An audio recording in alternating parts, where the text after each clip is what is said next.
So let's all sit straight and tall wherever we are, the comfort of our chair or against a wall. Just try to keep your spine straight, pulling your shoulder blades behind, opening up your chest, taking a deep breath in, and as you inhale, as you exhale, Om.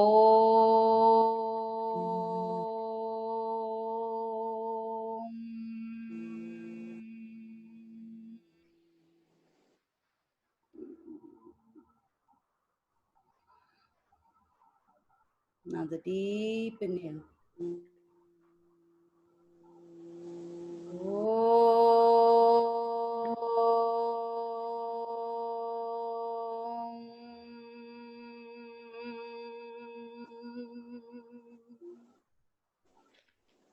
Take that belly all the way to your spine and then bringing it back with a beautiful inhale. Om.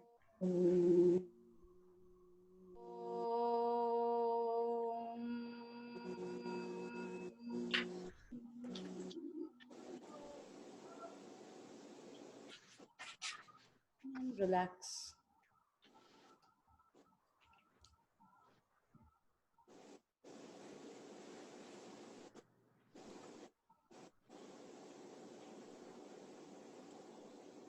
Just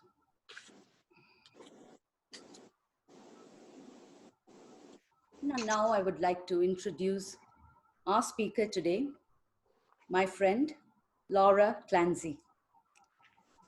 Laura helps individuals discover the inner peace and happiness they need to lead the strong life that they desire. With over 10 years of experience as a wellness coach, she firmly believes that everyone has their unique answers to their deepest questions in the exploration of their life's purpose. She is honored to be a deep listener and reflect those answers back to her clients who are seeking personal and professional transformation. In case you're wondering, why might I want to work with Laura?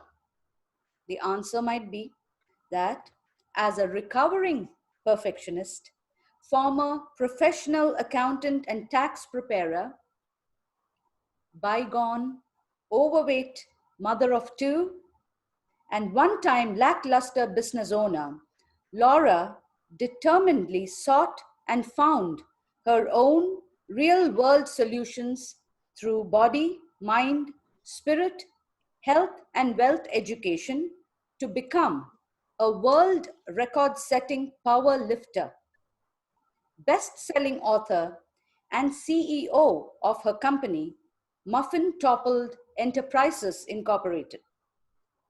Her personal and professional mission is to educate, inspire, and entertain millions to attain the love their life of and love their life of significance. Though she takes her craft seriously, she also finds humor in anything and everything and helps her clients fill their emotional bank with levity.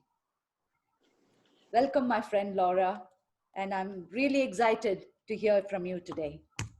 Thank you so much, Lata. I am so thrilled to be here with you and the Mohanji Foundation. I met Mohanji about 3 years ago, and I love his message of freedom.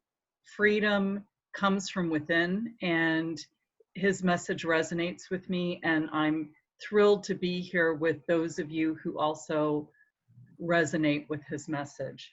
And I'm coming from, I prepared a PowerPoint presentation today, which I want to share with you all, even though I suppose you can see me, I won't be able to see you. So I'm going to go through the presentation and then open this up for questions. I decided to do this. I could talk from my heart, and this was written from my heart. I'm going to try to make it less boring than some of the presentations you've seen at work, where it's a lot of words or numbers and, you know, you're crossing your eyes and you don't want to pay attention. So if anything really is bothering you or you can't see anything, just please let me know in the chat. I should be able to see it, but in the meantime, I'm going to share my screen with you and maybe we can make this a fun little romp, because that's really what this is all about. Life is an adventure. I think it'll be good if everybody mutes their. Oh yes, that would be super helpful, because a lot of times, unless you need to unmute yourself, so I'll let you all mute yourselves, because if I do it from a higher end, sometimes you can't unmute yourself. But again, I just want to stay on track, because I think a lot of the things that I have to say are things that I've learned along the way, or I've seen other clients learn along the way. And I may impart them to you quickly, but I'm sure you can watch this recording again, or certainly at the end, you can ask me questions. So happiness, isn't that what we're all after? And little did I know until more recently that happiness is just a vibrational frequency. It's actually something that we can attain, and I think that's incredible, right? So who am I to talk about happiness? My name is Laura Clancy, and Lata just gave my bio, which thank you so much, Lata. Sometimes I can't believe how far I've come, but then I think about my age and I think, well, I could have sat on the couch most of my life, but instead I was in a quest to help myself feel freedom, inner peace, happiness. And now it's also part of my quest to impart that to people who feel my message can ring true to them or use my ideas in real world application. I'm a certified personal trainer, certified nutrition consultant, licensed massage therapist, and then I say an LMNOP, because that's a joke. It's like, none of this stuff really matters what credentials I have behind me. I'm a human being just like everybody else, and I'm trying to figure it out. And there are just a couple things that I've found along the way that really have helped me attain more happiness, or not necessarily more happiness, but happiness, joy. And I believe highly in energy work because I'm a Reiki master. And so I totally understand that.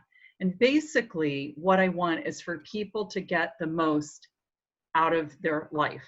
And that looks like the self-actualization pyramid that Maslow created. I don't know if you all are familiar with this, but basically in order to find self-actualization or to get to self-actualization, you have to meet the bottom of the pyramid. And those are your physiological safety, belongingness, and love and esteem needs first.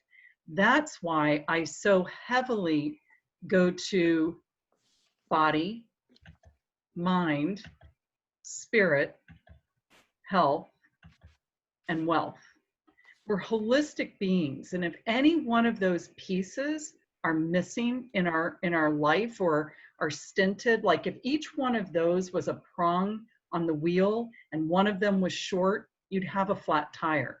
So I just want to make sure that, you know, you guys are looking at your lives as a whole and thinking about where you are in any one of those areas. And I've also written notes. Again, I want to stay on track.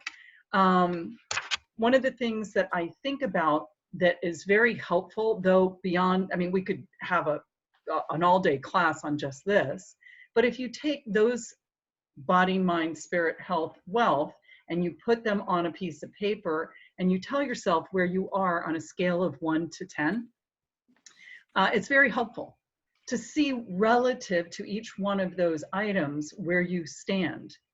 But I think even deeper than that, there are a lot of circles out there you can get on the internet. You can look up like wheel, I don't know if it's called Wheel of Life, I'm not quite sure.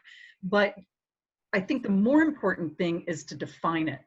And that's where I think that we have lost a lot of ourselves, is we don't define things anymore. We just kind of show up and do things, you know. That goes back to consciousness. So if it were me and I were recommending to myself something to do, I would take each one of those items, put 0 to 10 and say how you know you're at a 0.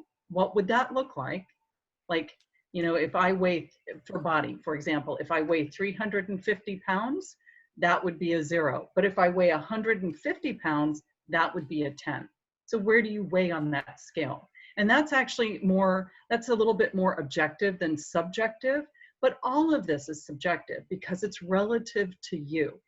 And I really think that is worth thinking about and really defining that. And when I did it, this actually has only more recently come to me because usually I've gone on that scale and I've said where I am, a 4, a 7, an 8, but I didn't know exactly what that scale looked like and how I'd know when I arrived. And then once I arrived, was that good enough or would I evolve it more? So I think it's worth the time you take to figure that out. And I think it took me about 3 days, probably about 3 days. So, but again, that's a little bit outside the scope of what I want to talk about because I want to help you feel happiness fast. And happiness, nobody specifically teaches us how to be happy. It's a mood state and it comes and goes pretty quickly. I'm going to pull up my notes and actually make sure that I keep up. So our well-meaning parents try to lead us to it. School teachers give us the building blocks so that once we become adults, we can have happy lives. But it is the ultimate quest of our human experience, happiness. And for some, happiness might be sitting on a beach, thinking and doing nothing.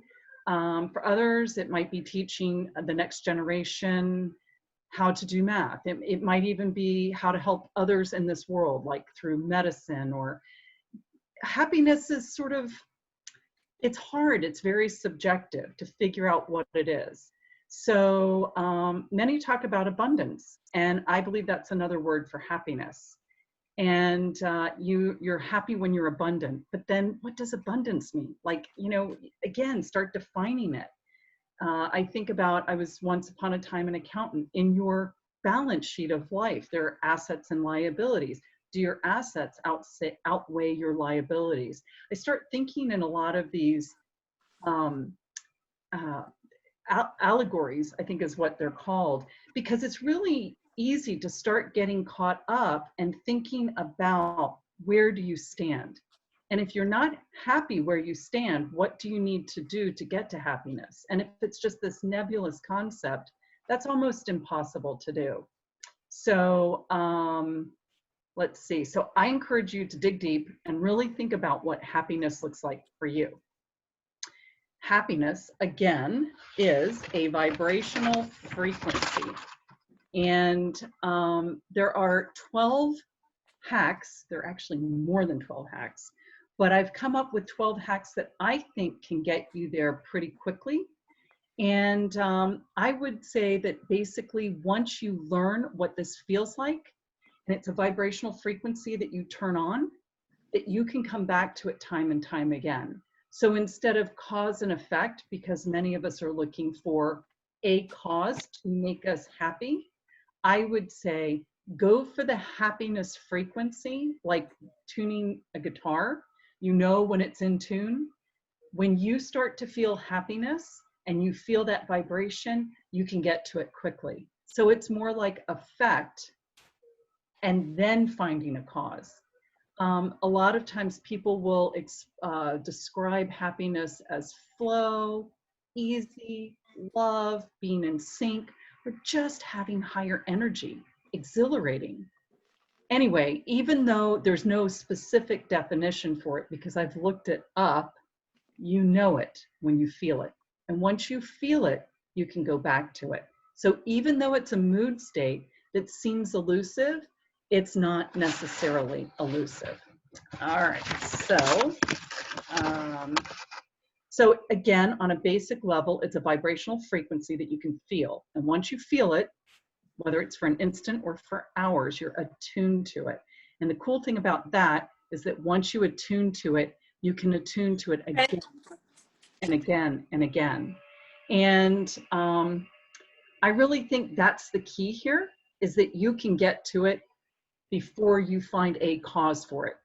I'll give you some examples. Some people think that if they go to school and become a medical doctor, they're going to be happy.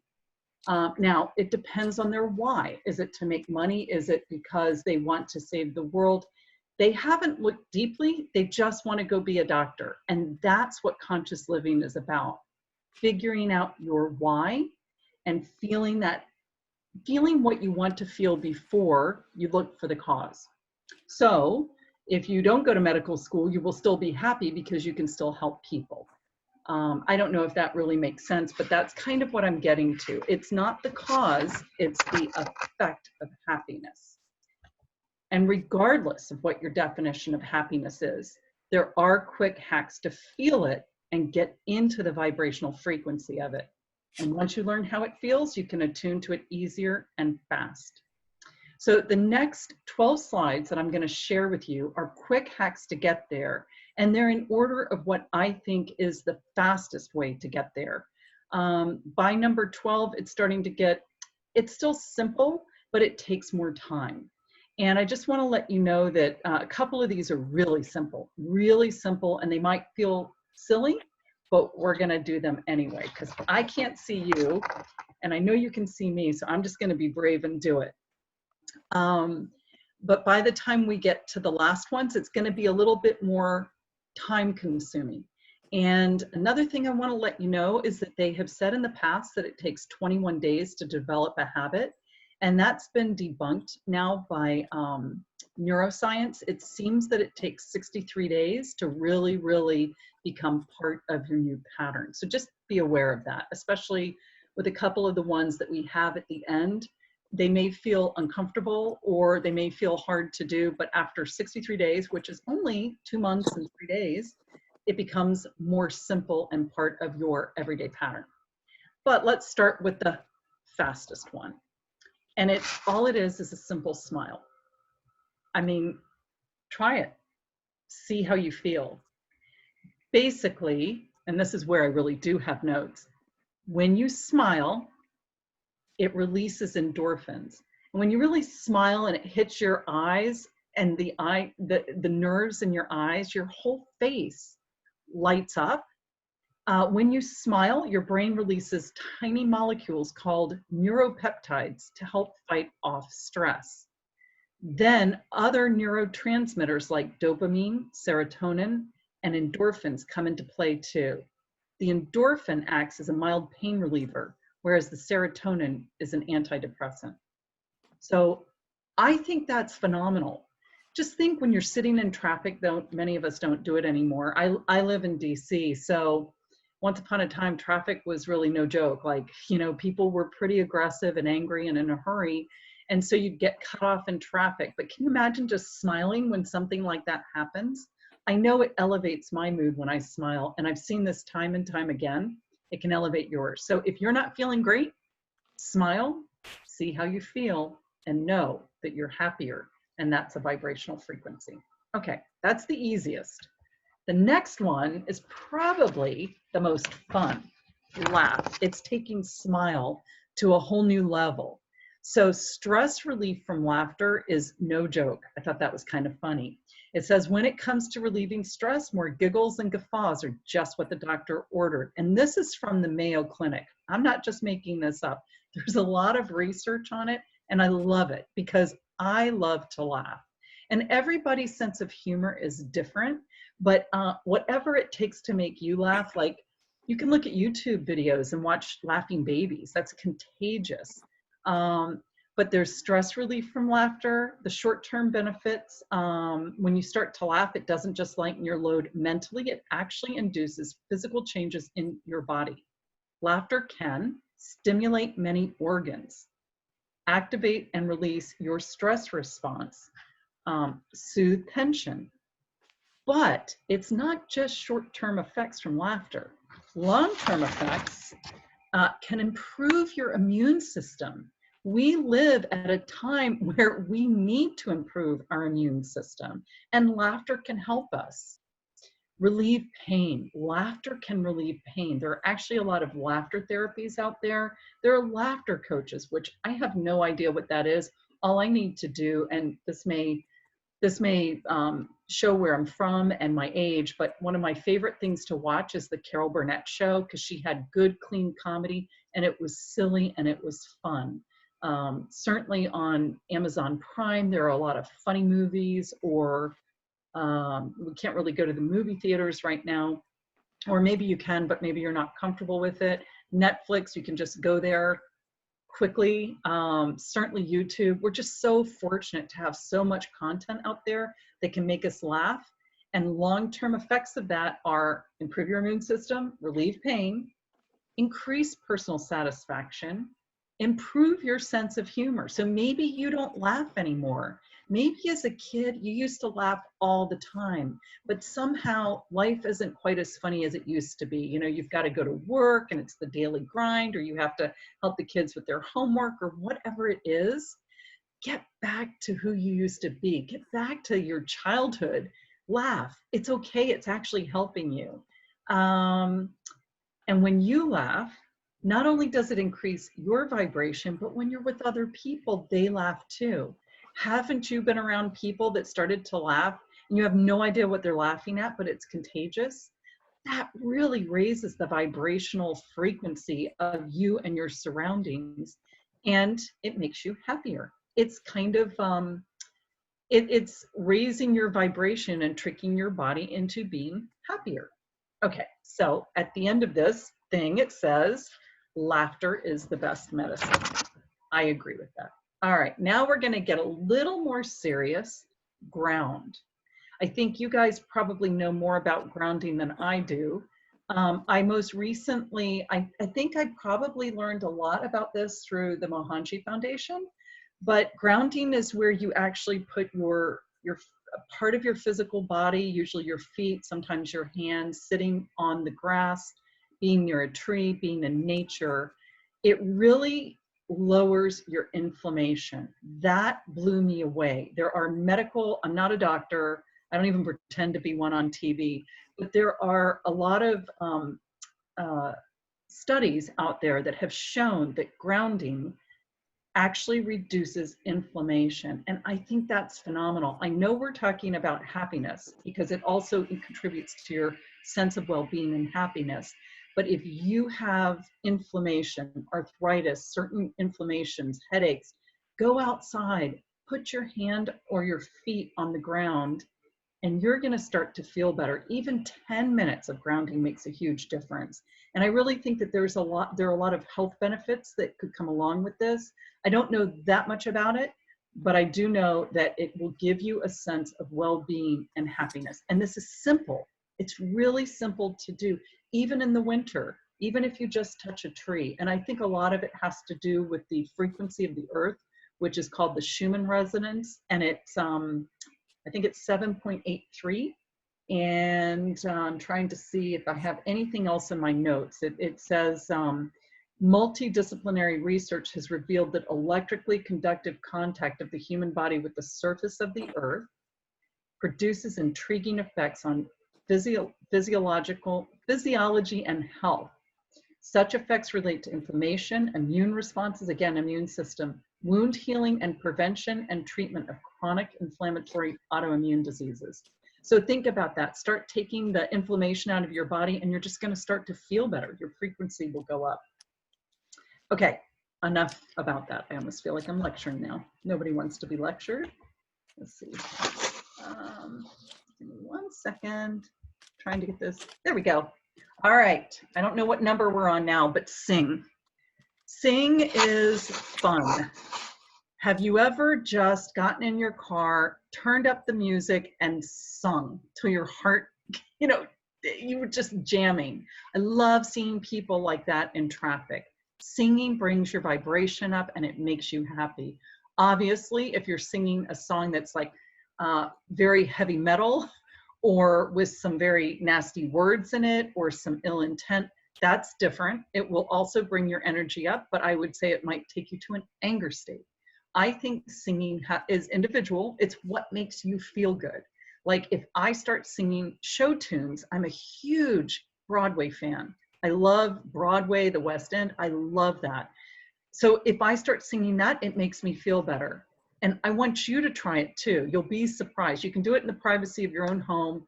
Play the radio, play it loud so you don't have to hear yourself sing. Or maybe you've got a gorgeous voice. Then you get to share it with others. And I looked up some research about singing. I did see singing increases your vibration in many ways, actually. I was kind of surprised, but it says sing from the heart, spark your brain. Neuroscience proves that group singing makes us happier, healthier, and smarter, and as well as more creative. Singing alone helps, but singing in groups is even better. Now, I know during COVID that may not be, but there is going to be a post-COVID world that we all go back to, and I encourage you to sing in a group. I think that would be fun. In fact, that's probably on my list of things to do if a singing group will take me, because I don't sing well at all. I don't know how to sing as much as I love to sing. But it seems that every time you sing, you fire up the right temporal lobe of your brain and release endorphins, including oxytocin, which result in heightened states of pleasure, bliss, bonding, and love. Plus, singing releases endorphins, the feel-good chemicals in the brain. Because deep breathing is needed to sing draws more oxygen into the blood and causes better circulation. It's also an aerobic activity and a natural stress reducer. I mean, that's really cool. You burn calories, you feel better. Sing, do it, just do it. All right, let's see. Whoops, oh, I cheated. If I had done that right, it would have said savor. Savoring is pretty cool, and I threw in like a half one and or gratitude. Savoring is the art of enjoying the moment you're in. So you've heard them say savor food, but savor moments. You only have the present, and time goes quickly. Or even if it goes slowly, it just goes. You can't hold on to a minute. Savor it. Savoring makes you happier, and so does gratitude. That's why you hear so many people talk about keeping a gratitude journal. When you start to think about all the things that you have that are great, that are going on, and really mean it, because we should never really compare lives, but if you compare to things that aren't going as well out in the world, listen, we're all breathing, we're all here together. We have a lot to be grateful for. We have Mohanji, the Mohanji Foundation. I'm grateful for it. I'm grateful for the life I've been given and the gifts I've been given. And I really have been trying to savor every moment. I'm 55 now, and I didn't always do this, but now time is going even more quickly, and I really try to stop, stand still, and notice and savor the moment. That's not always easy to do. It is definitely conscious living, and it makes you happier. Okay, you can do both. You can actually do both. They both take time. And another thing I want to say, since we're since I just thought of it, and I heard Lotta talk about this a few minutes ago, is that you don't have to do all of these things. Don't get overwhelmed. Pick one and get good at it. And even if you just incorporate one thing and it makes you feel better, then that's all you need, because all we're trying to do is just be happier and live a more conscious life. Okay, essential oils. I love this. I'm new to the essential oils. As I showed you earlier, I'm an LMT, which means I'm a licensed massage therapist. But most recently, I've gotten into essential oils, and it kind of made sense to go along as an aromatherapist as well. And I have seen essential oils take people to a different place. Essential oils come from plants, and so plants have their own frequency. So as your body has a frequency, when you have an essential oil in your presence and you smell it, in fact, I have one here, it's called Joy. And so I just put it in my hand, and I put it in my hand and I activate it and I smell it. I think it's within 20 seconds. It's within it definitely hits the olfactory nerve, and it goes to the hippocampus, and then it influences my limbic system. So it is a higher frequency, and all I have to do is let it do its thing. I don't have to do anything. I'm just a passive participant. And you can go really deep with feelings And each oil has its own vibration. The higher, the better. And it's possible that if you get too high a vibration oil, it may be too high and not smell good to you. So kind of introduce them a little bit at a time. And the only caveat I would say is do research and find some of the better products. They are not all made equally. The ones you find in Target and Bed Bath & Beyond are not as good as some of the other ones. So just do your research about some of the higher end essential oils. I think they're fun. I think they're easy. And let's see, hang on one second. I think somebody's putting something in chat. Oh, CBD.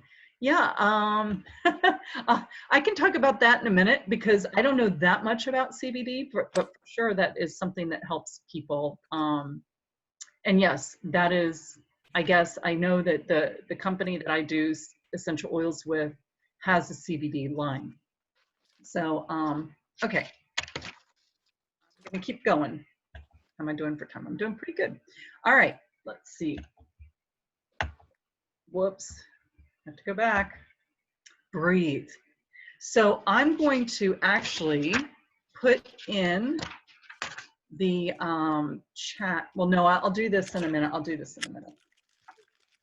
I have a breathing technique that I found recently. I think it was called quantum breathing. And I'm not sure if Mohanji has a breath work. I'm sure with the yoga you guys do, there probably is.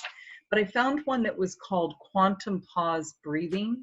And it's one of the easiest ways to begin mass DMT production in the lungs. Not only is this technique incredibly grounding as it detriggers fight or flight programs, so that whole limbic program, flight, fight, freeze, but it goes directly into the rest and relaxation, and it's super simple. And so what I can do is I'll put in the chat this one that I found. It does say though, and I do want to warn you all, it says, try it out, find the speed which is comfortable to you, 10 minutes, and you won't even recognize you're in the body anymore, which I think that's cool. But make sure you're safe when you do it because you could lose consciousness. So don't do this while driving or in the bath or something like that. So I will put that in the chat before we finish. Conscious breath. And there are many breath techniques. I remember Dr. Andrew Weil said that's one of the fastest ways to feeling better is breath work. Okay, I already showed you guys this, but I'm going to show it anyway. Here we go.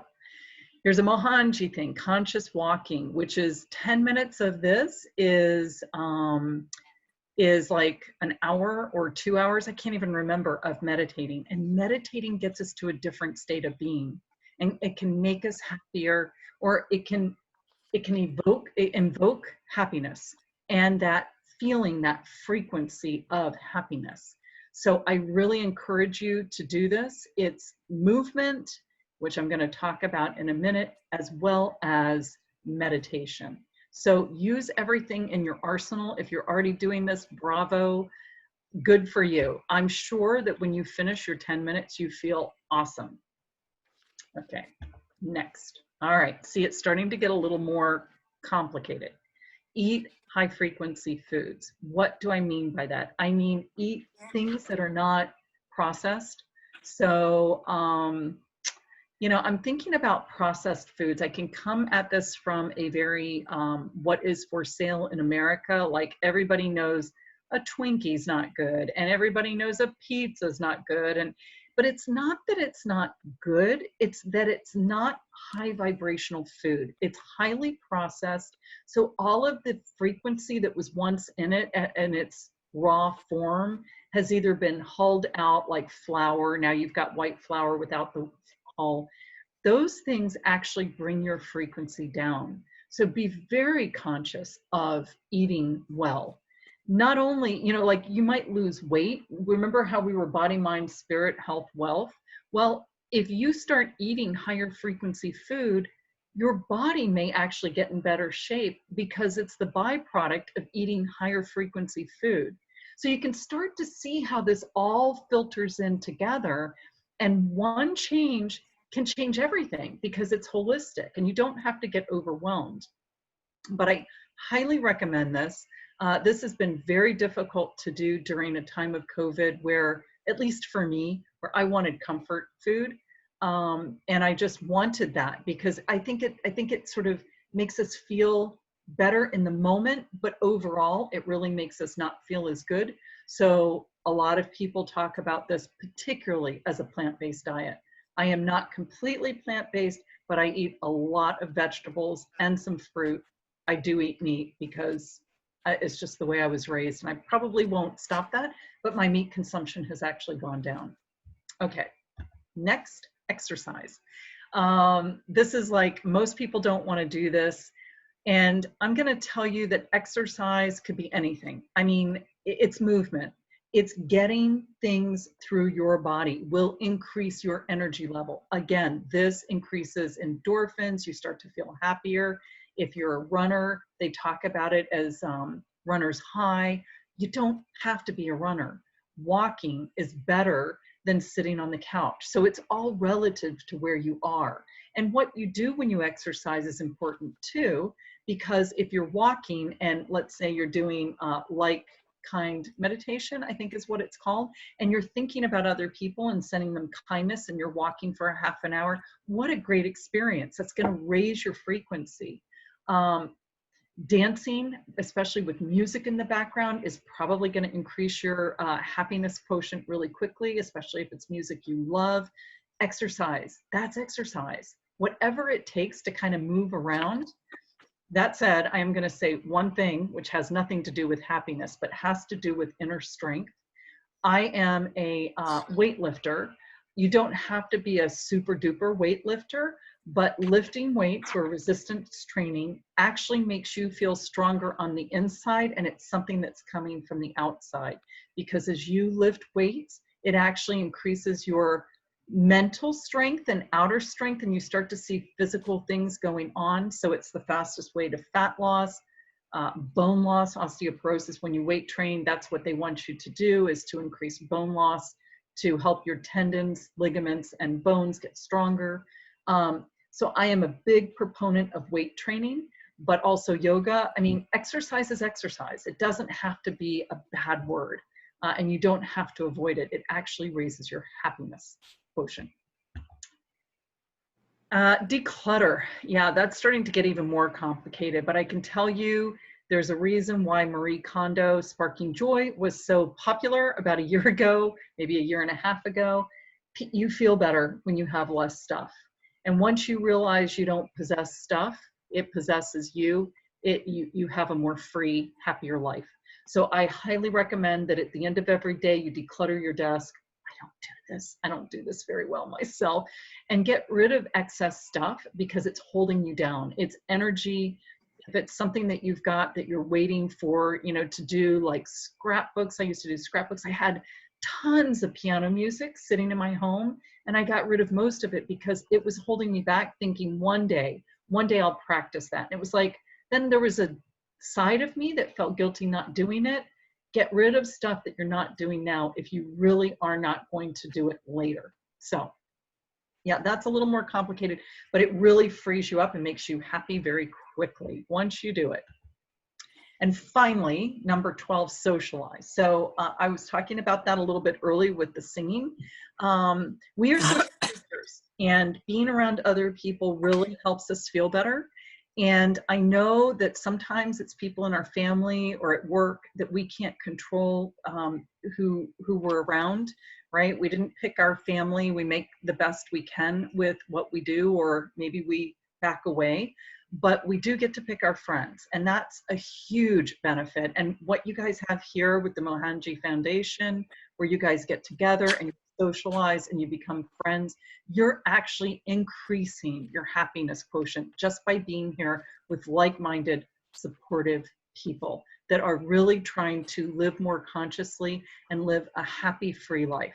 So let's see, but this isn't really the end of the list. Honestly, it's just the beginning. I think once you start living consciously and really look at what you're doing and the choices you're making, that you can be happier. Living consciously is just happiness in and of itself. Most people are just literally on autopilot. They're just driving through their life and they're not even paying attention.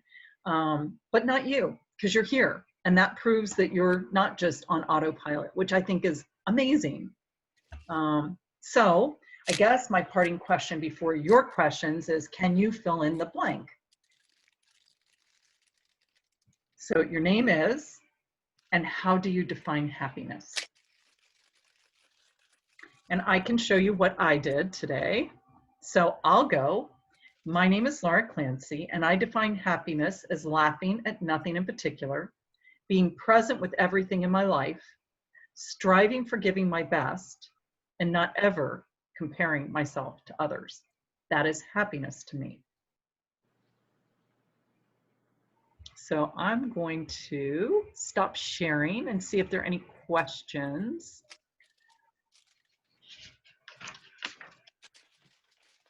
Okay, I see a couple chats. Everybody good? Everybody happy? Smile. Thank you, Laura. That was fascinating. So brilliant. Awesome.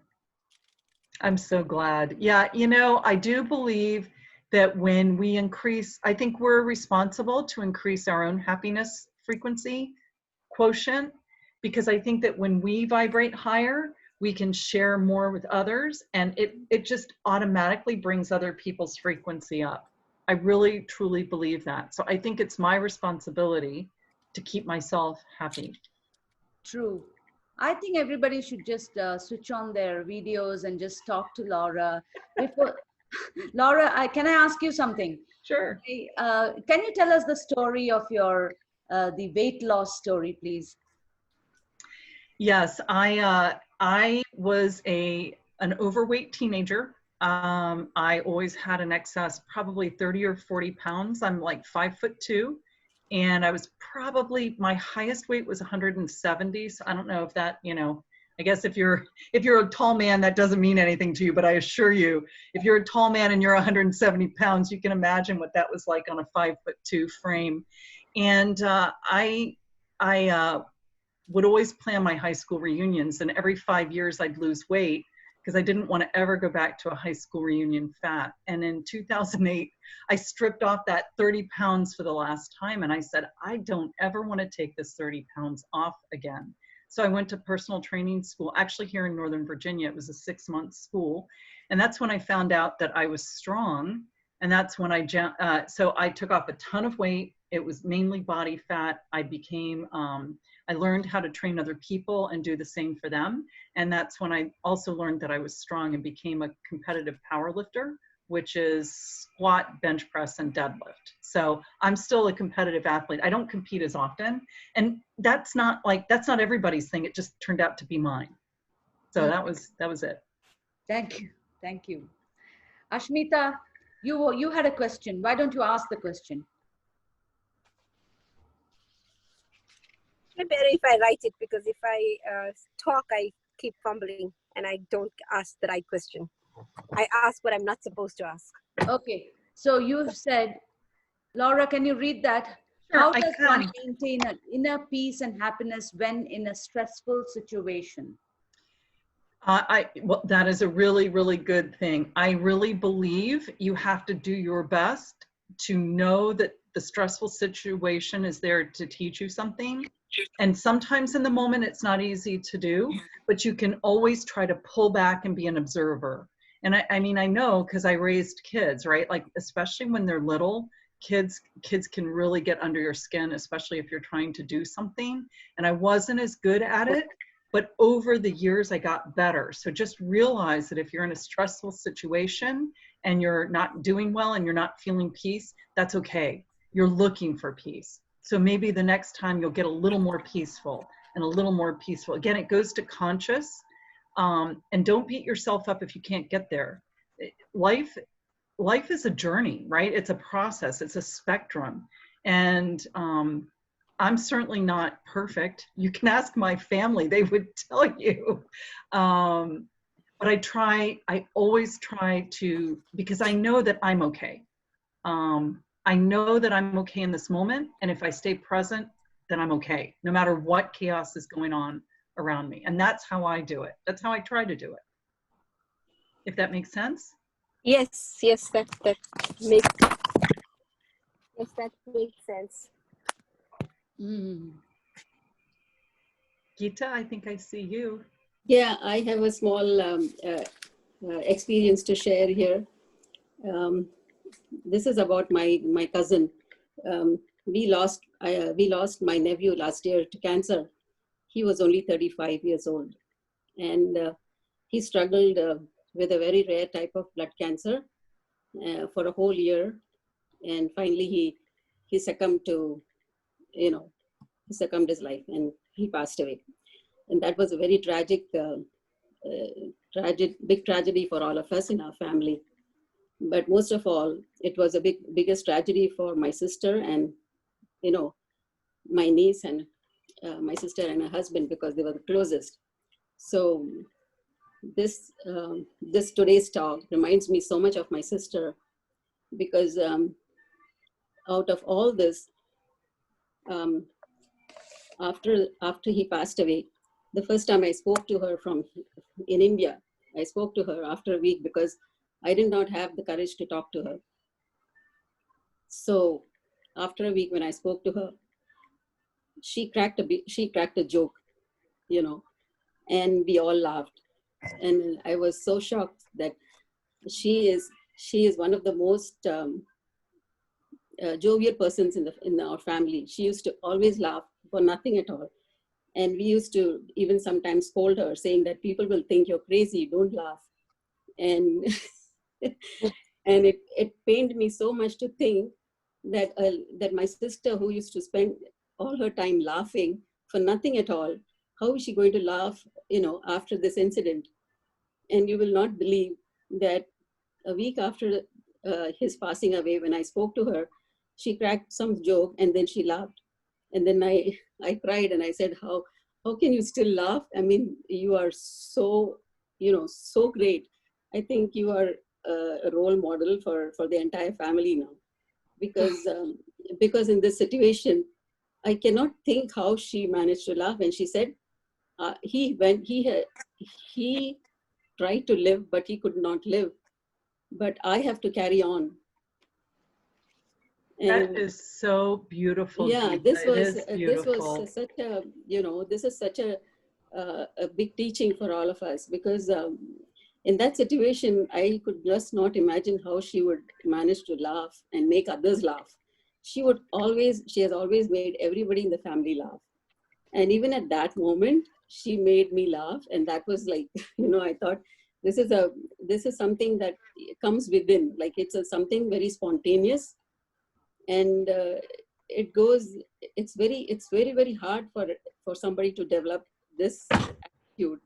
I think it's very natural in some people, and laughter comes very easily.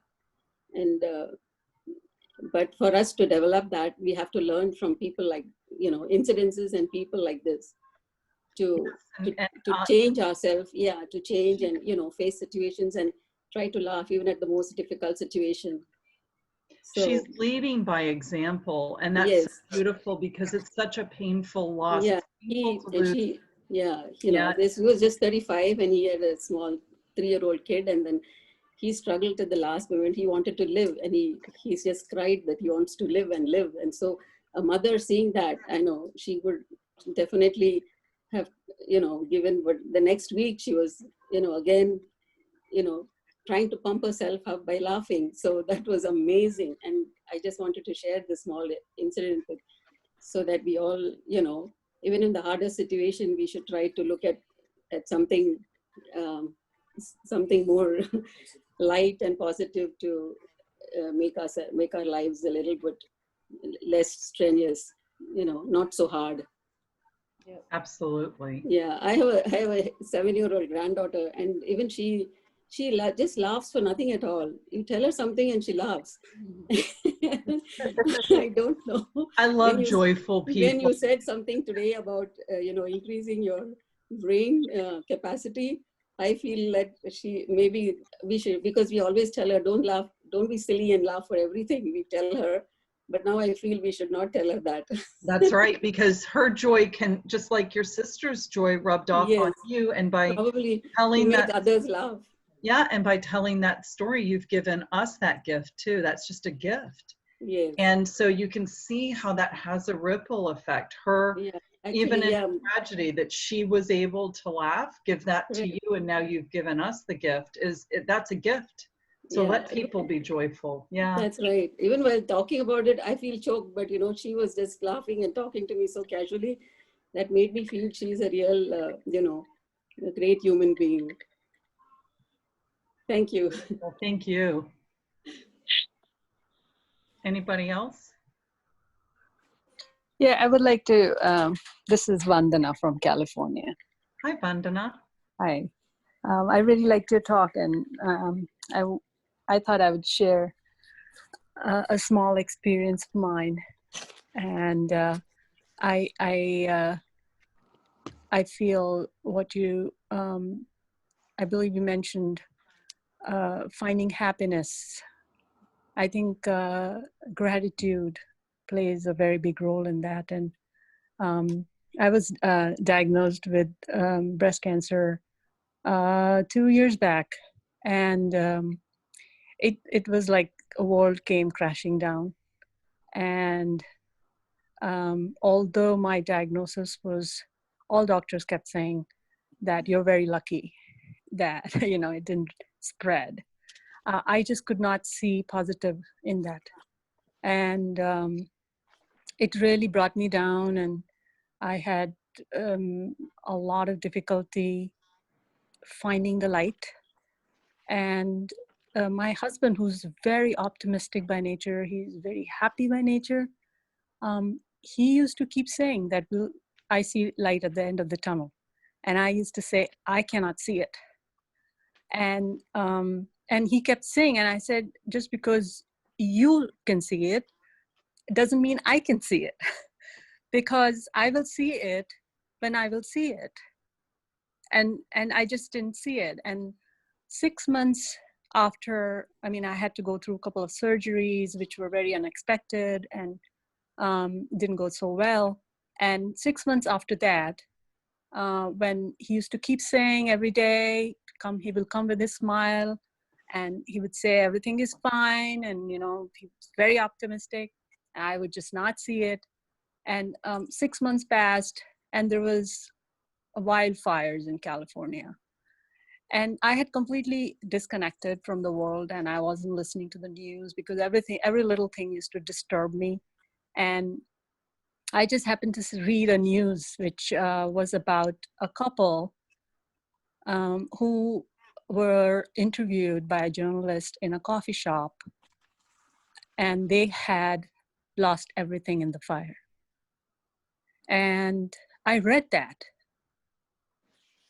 and I don't know, it was a strange feeling. Suddenly, I felt so much gratitude for what I had and for what I got with my diagnosis. It was so strange. It was like 180 degrees, just that news article. And I'm sitting in my room, and my husband walks in, and I look at him, and I was in tears and all that. And I said, I am so grateful. Because these people who have lost everything, the journalist interviews them, and they said, we have each other. And he looked at me, and he was like, yeah, the realization, everybody comes to that point at their own pace, in their own moment. And that is the only way to move forward. Gratitude is the only thing that'll give you happiness in a difficult time. That is my experience. That's beautiful. And I love that your husband held the light for you till you could see it. He could see it until you could. And he waited. Yes, he is very optimistic by nature. He is a very happy person. And I am complete opposite. So when he sees something positive, I see something negative, and I'm working on it. This again has been a journey for me to change my myself and my thinking and my attitude towards things. And definitely it has brought a lot of changes in my life. But I feel that, you know, you can talk all about gratitude and happiness to a person, but that person has to reach that point by themselves. And that's one of the reasons why these 12 hacks are kind of cool, because until you're ready to do the gratitude journal, and you know, for some people that's a lot of work, or maybe they don't really embrace it and feel it. So until somebody's ready for that, just smiling is enough to fool your brain. Now, obviously that's a quick, fast way and it doesn't last very long, but once you start to feel that, like you said, you're starting to work on becoming happier. And it's why we're here. It's part of the I think we're here to dance and have joy and help each other. And there are all kinds of things that we have to go through. And that's perspective too. So I'll give you a really quick example from my life. My house flooded, and I don't live on a floodplain, but my house flooded in 2006. And I really was depressed for like a year. It took me a long time because there was no insurance, didn't cover it. I didn't really know how to decorate my house. I didn't know how to do it. It was a significant financial problem. And then my house flooded a year ago. So 2006, so 13 years later, it flooded and it didn't bother me. I mean, I happened to be home. I held it back as much as I could. It was probably about 20% of the financial problem. I mean, it was not cheap, but I had been through it before and I didn't care. So I had grown as a person. It's not that bad things didn't happen, but my perspective had changed.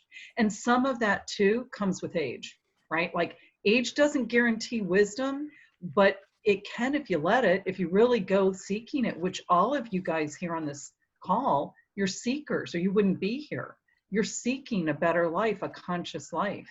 So I know you guys all have it. And we all, you know, believe me, optimism can come with some bad things. Sometimes I make bad choices because I'm happy and I assume everybody's good. And sometimes I'll buy a bad product or something. So, you know, everything has its good and bad. But I think we as humans, we just, you know, we're here as curious beings to better ourselves and be joyful. Or else what's the point? I don't think we're here to necessarily suffer if we can change our perspective.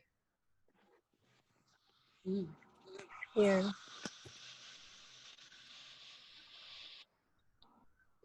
Anyone else? Please feel free to speak up. You have Laura with you today.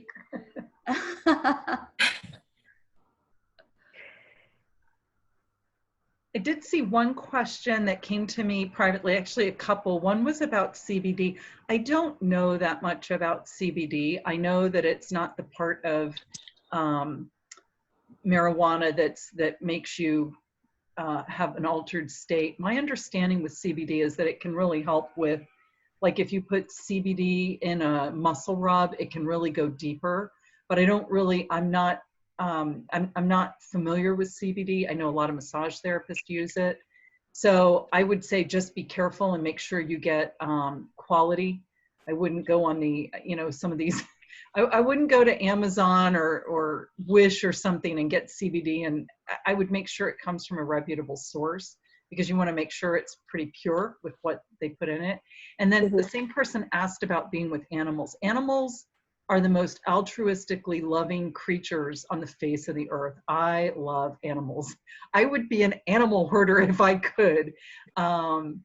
So I absolutely know that animals bring us love. And that is actually, honestly, even though I talk about happiness, that is why we're here, is for unconditional love. And animals pretty much are the purest of that. So I'm a big believer in, if you can have an animal, have an animal.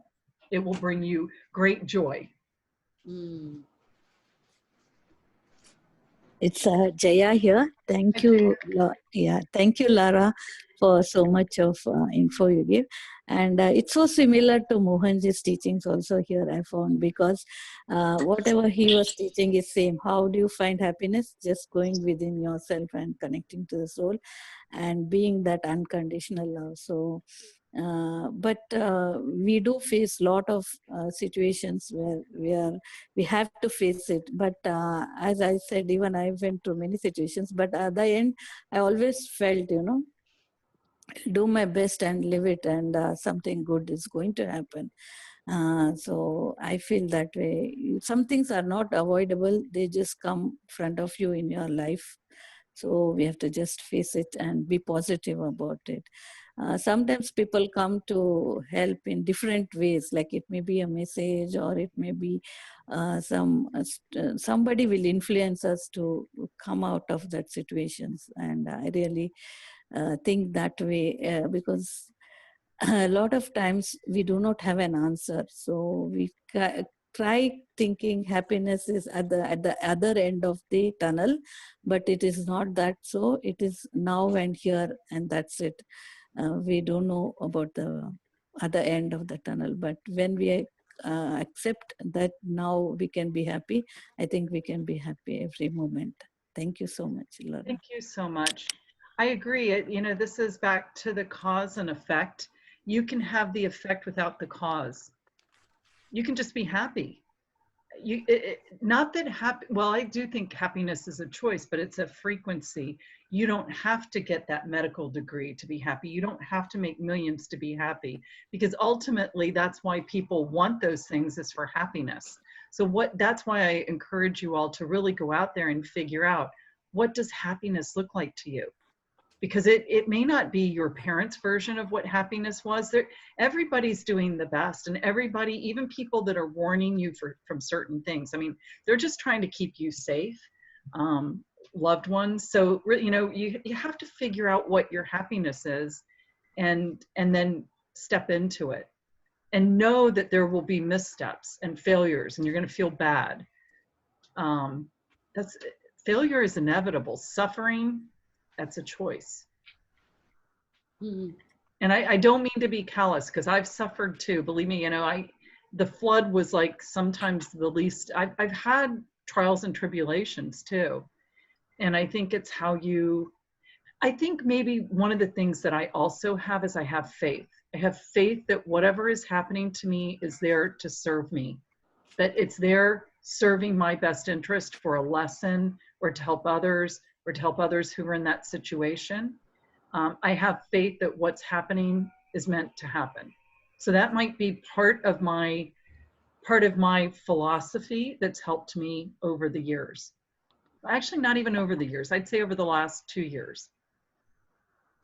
Yeah, I also feel that, when we love everybody, I think there's only two things which makes us happy: when we start loving everybody as they are, not as we want them to be, but just love them as they are, and then be happy. That's what they need, is only love. That's why when we share that love, it grows within us also. That's the way we can be happy also, in one way. And be contented also with whatever you have, whatever it's given to you. Be contented with this. So these two things really makes your inner happiness and peace also. I agree. Mm-hmm. And I think, for the unconditional love, I really thought about that. I have studied people who've had near-death experiences, and they talk about that's why we're here, is for unconditional love. And that's a very, very deep concept. I know Mohanji covers it. And so I'm trying to figure out what that looks like, but it has to start with me. I can't love everybody else if I don't love myself. That's really key. And that's not always easy, because I know everything about myself, and I'm not perfect. And it's hard to love the imperfections of me, or the things that are inside of me that I don't like, but once I do that, it makes it easier to love others. It's just like inner peace leads to world peace. Once I have peace, I'm not looking for anybody on the outside to make me peaceful. Mm-hmm.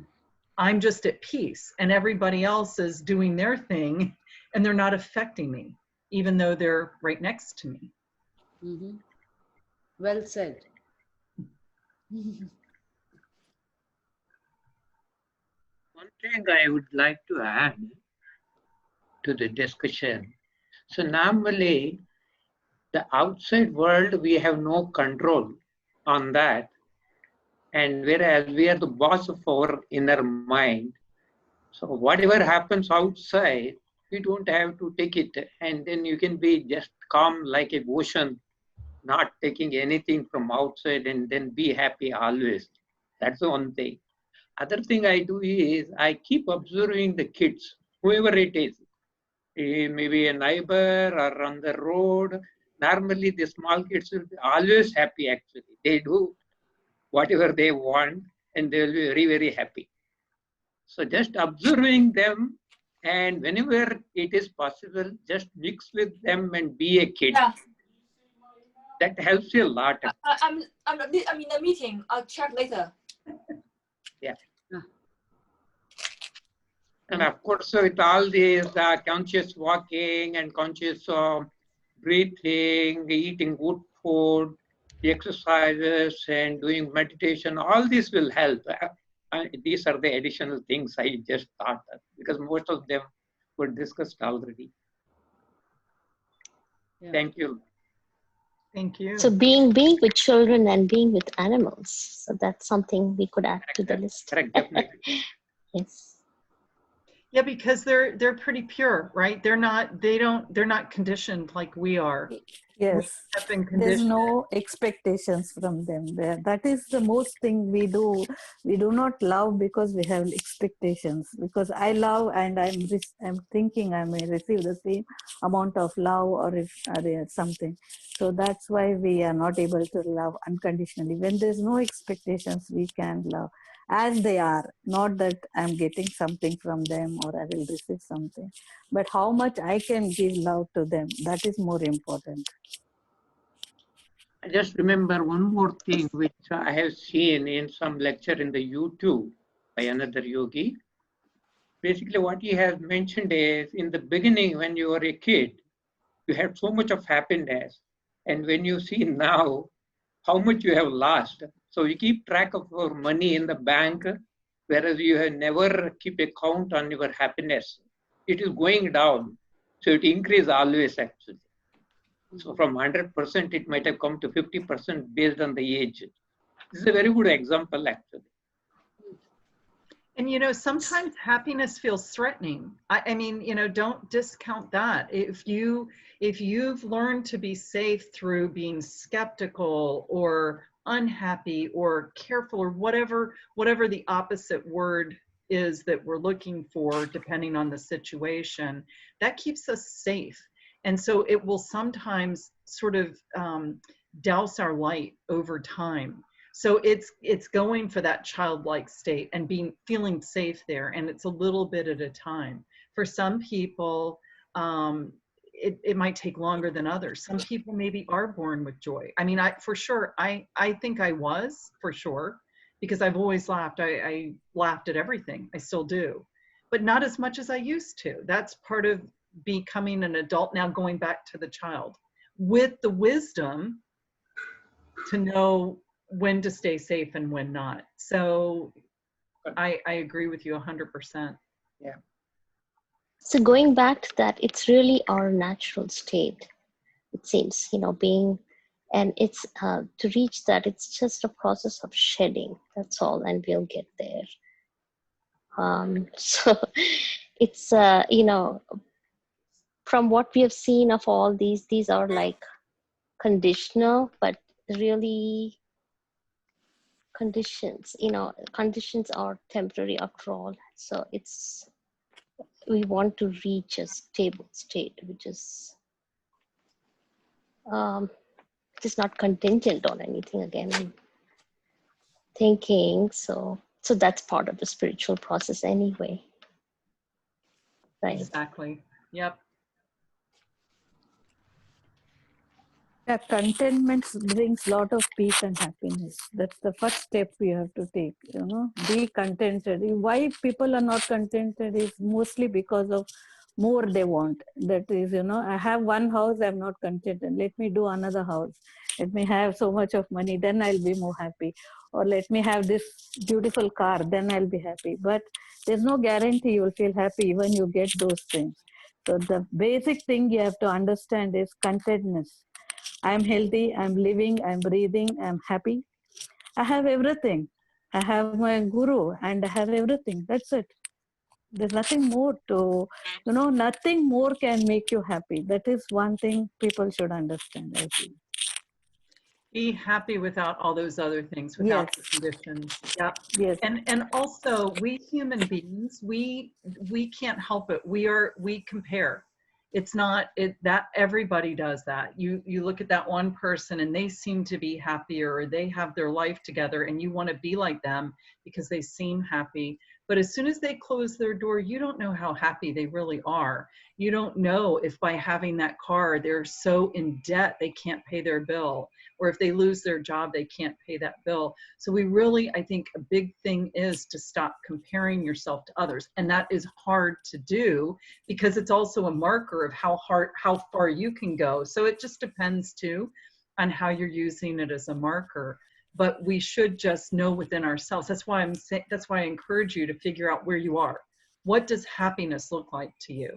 And maybe it's just sitting in a one home and blinking and watching TV the rest of your life. Well, now you know what it is, and maybe you don't have to work hard for it. I would never judge what somebody's opinion of happiness is. Maybe that person worked for 50 years and did manual labor and just said, one day I want to sit down and watch TV. Maybe they were binge watchers of Netflix shows or something. I would never judge anybody's vision of happiness. And yes. I would also never, we evolve. So what somebody thinks is their happiness today, tomorrow it may change and it might be a different vision. And that's okay too. We're human. And Yes. Yeah, I totally agree with you, Laura. Even for somebody just sitting and sipping a coffee is giving them great happiness. So it is again a state of our mind and attitude where even wherever we are and whatever we are doing to find that happiness, that is absolutely right. Even just taking a walk makes me somebody very happy. He's very happy for that also. That's why contentness and happiness goes together. You're contented and happy. That's really goes together.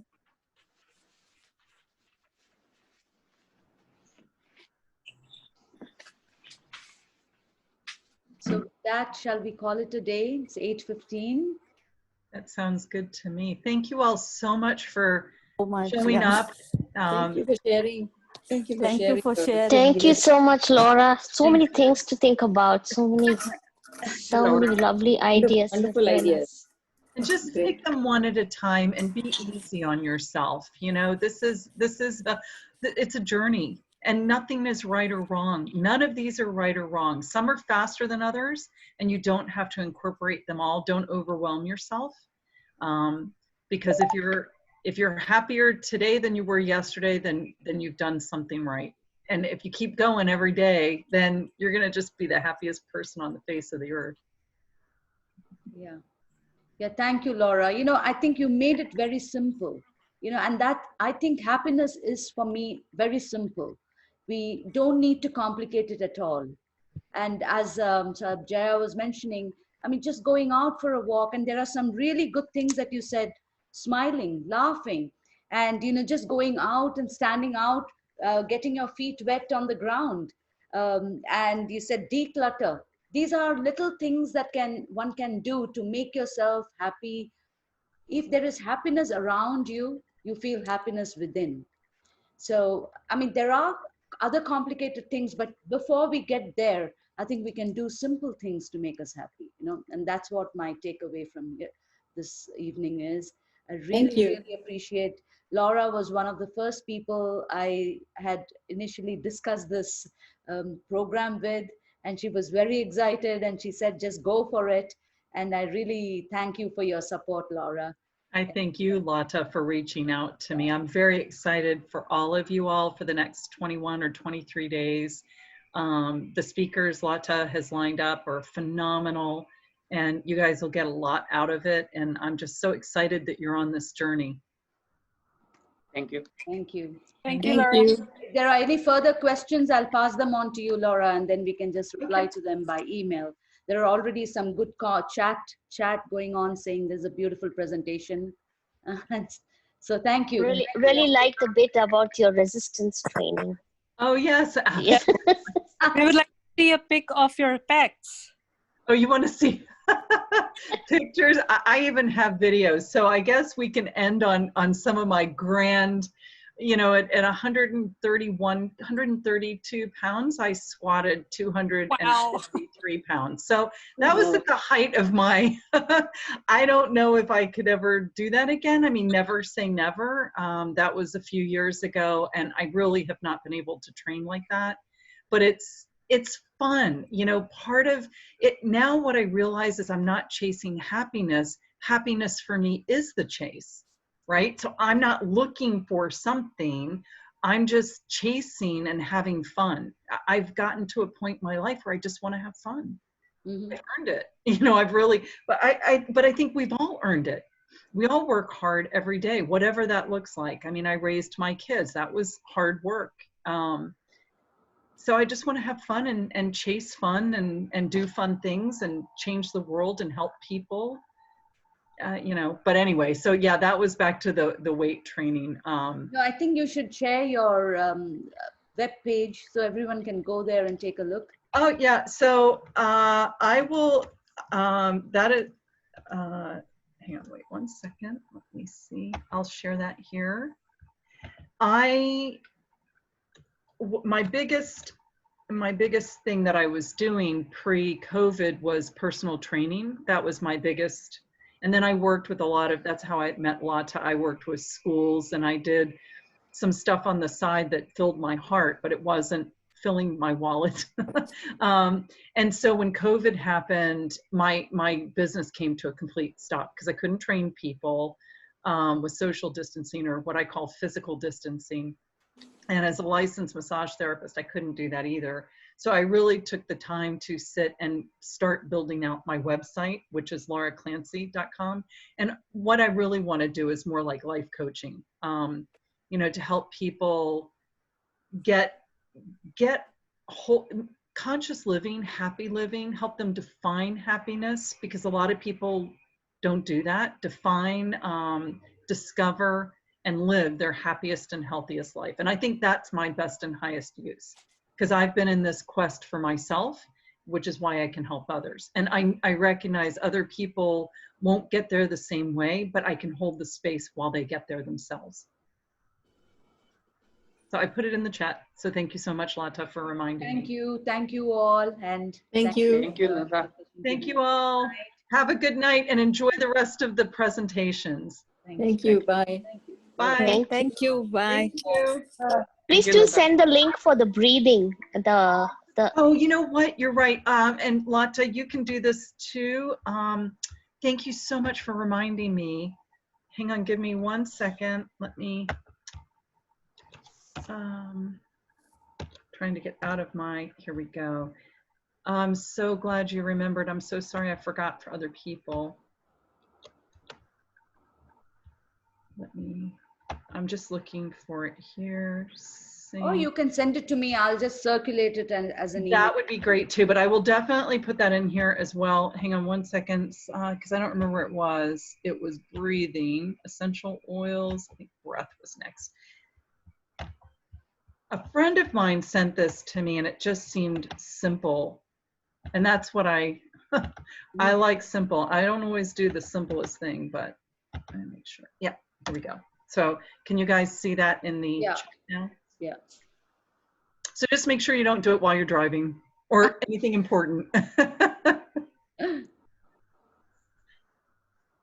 And there are lots of different breathing programs out there. This is not the end all be all. If you don't like this one, I think Andrew Weil probably has one. There's a guy that's, his name is, I think it's Wim Hof, I'll type his name in here, but